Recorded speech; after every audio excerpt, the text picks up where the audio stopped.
believe it or not, I was in Austin. I have a great friend whose daughter's getting married today.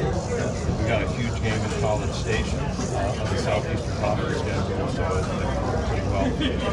I mean, you could be Alabama how are you home tonight? I get around. Private jet. I get around. I get around in a car. I get around on commercial airlines. I just checked into my American flight every so often.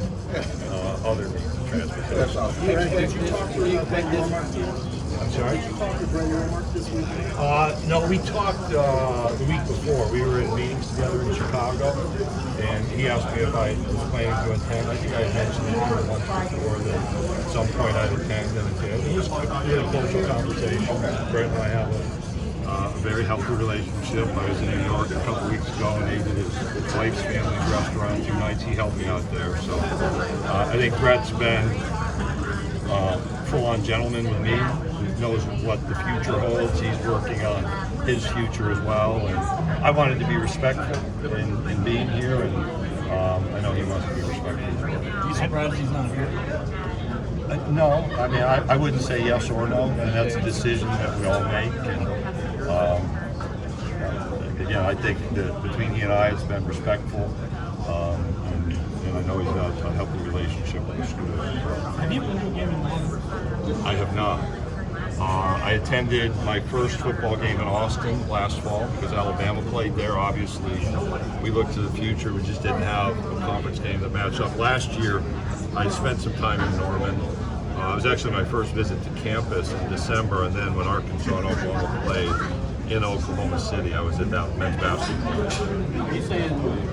Let me just, we've had staff last year and this year attending a variety of competition, including football. I think we've already had staff once or twice at games in Oklahoma, and I think on one occasion in Austin looking at preparations for We expect this game to be on the same dates. I guess we'll see when I release that schedule. Yeah, I do have weak moments, not particularly that one. Any timeline on announcing the 2024 dates for the schedule? Yes. And when would that be? We'll let you know when it's time on that timeline.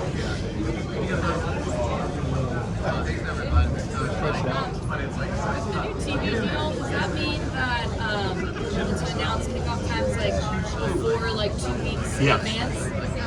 So the way it will work, and we'll go back over this probably a few times for everyone, so media days next year will be on the back end of announcements. We have talked about hosting maybe some Zooms to go through the deck a few times just because of the busyness. So generally, there'll be 3 windows, early, afternoon, and prime time. We will announce all of our early games, so no Eastern kickoffs. I think by mid-June, that date could move a little bit. So you'll know in June if your team's going to kick off early in November, you can make plans. We think that's healthy. Then we've got those other 2 windows, afternoon and evening. And some of those will be picked for flex. Some will stay. So in the summertime, our teams will know roughly half of their kickoff teams specifically. And then the rest would be a few hours flipped, maybe a few hour flip. Maybe instead of kicking off at 3:30 Eastern, it's a 7 Eastern game. So there'll be a lot more information under the new TV deal. In fact, one of the reasons to act as we did was to listen to our fans. We're still going to have early kicks. I want to be clear about that.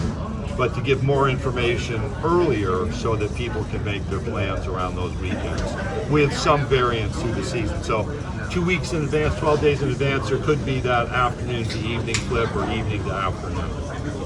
Big 12-team playoff. Do you sense any momentum toward the 5 and 7 I've shared my perspective that circumstances have changed. We have not spent much time. There are so many other issues in front of us that we've got some time for that consideration. I think there's interest and there's likely opposition, so it's a conversation that's still to come. You still prefer 12 and 1?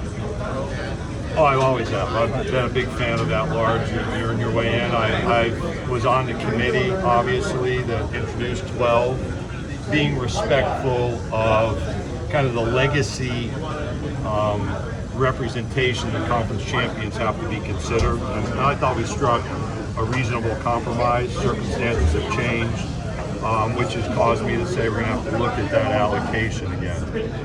Are you impressed with Oklahoma? This is a sped up process with 24 instead of 25. Are you impressed with both Oklahoma and Texas with what they're doing on their timetable to prepare for the move? I think with both, and we start in 21, so you go back to late July 21 when I disrupted everyone's peaceful summer, mine included. We met with our athletics directors about 4 weeks later, I think, so in mid-August, a regular meeting. Chris and Joe Zoomed with us. I started a cycle of every 2 weeks visiting with Jay and Joe at the presidential level. And so the integration has been very intentional. We've had a long runway. Remember with A&M and Missouri, we made the A&M announcement in September of 11, Missouri in November of 11. They played with us in the 2012 season. So we learned a lot from that experience. We kept all our notes. The camaraderie, we just had an athletics directors meeting. It's natural. The discussion of issues is consistent. Some adjustments around how our policies and ticket allocations. I was in Tuscaloosa, and the band was located in a different position than we're used to for conference games. And I know the Big 12 has had different policies. So that integration, I think, has really been healthy.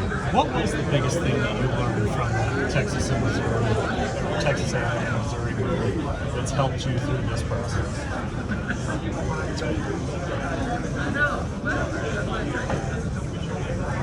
Well, first of all, when I'm asked about timing of decisions, remember we were making decisions in November, December about schedules. So don't get so wound up in timing that you don't make really effective decisions. And so we learned you can use time, even in the football schedule, to make those decisions. So that was one. Two is you had to be on site. So my first A&M game was in November of 2011 as a staff member. So we sent people to contests to see how things may need to change from game management. Both A&M and Missouri were great at making adjustments where there was some grace needed for a little bit of time. Sometimes it wasn't provided, sometimes it was. It's the same conversation. We developed a playbook. We knew it was important to bring the delegations to Birmingham to see all of our staff and see our operation.